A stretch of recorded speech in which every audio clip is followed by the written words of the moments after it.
I'm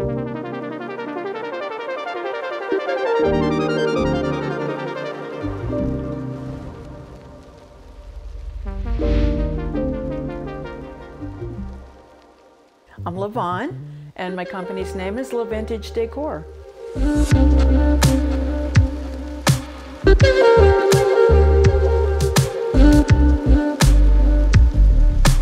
Originally, I started, well, what started me was when I lost my job. So then I knew it was time for me to do something on my own or for myself. And then I decided to do in-home design, and then got a retail shop basically so I could pay the bills. So I had vendors, so in case I didn't have something lined up that I knew that I could still pay my rent. And then I started to retail Dixie Belle paints, and that just, like, I constantly had the supplies there, and I just kept painting and painting, and it just really became a passion with me. I do in-home design, and that means I will go into homes, and I kind of do budget-friendly design more so. I do a lot of painting. I paint kitchen cabinets and that type of thing. We also have rustic bridal and event rentals.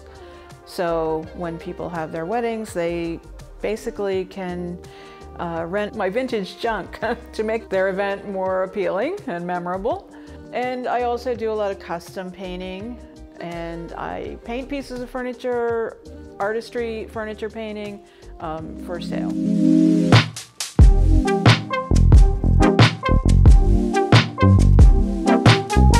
So I've had a retail shop since 2015.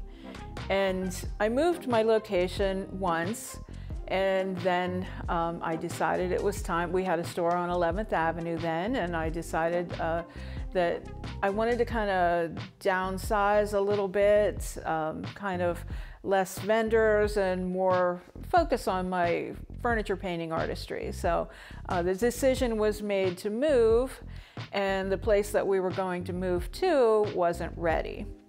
So the landlord that I would have had was kind enough to arrange for some temporary storage space.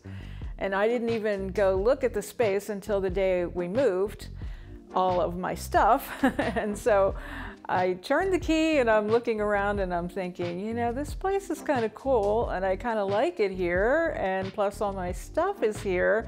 So, you know, as luck would have it, I was able to rent it. So now I finally have room to work, because every place I've ever been, I arrange it, I decorate it, and then I never have enough room to actually work. So I'm thrilled that that's my focus here. So I like to rescue furniture. I always call it orphan furniture. It's often the things that are being given away for free because people just feel like it's beyond hope and that they can't fix it or either repair it or repaint it, and they don't know how. So those are the kinds of pieces that I really like to get my hands on. When they're really old and they're really good pieces of furniture, you can tell by the, you know, dovetailed joints, and you know, they don't have a lot of veneer on them, and it's interesting to learn all the different periods of furniture. But I've learned a lot, and I'm still learning a lot about repairing furniture and fine furniture refinishing. Some people get mad whenever you paint over what they call an antique, but the idea is sometimes paint helps a piece of furniture live another 100 years. So it is very green to be able to save furniture from the landfills. So that being said, I think it's really cool that our new address is 814 Green Avenue. So we're very green, plus focus on the local, 814. Given that I opened my first shop in April 7 years ago, I think it's appropriate that I open again in April. So I'm looking to have a soft opening on April 23rd.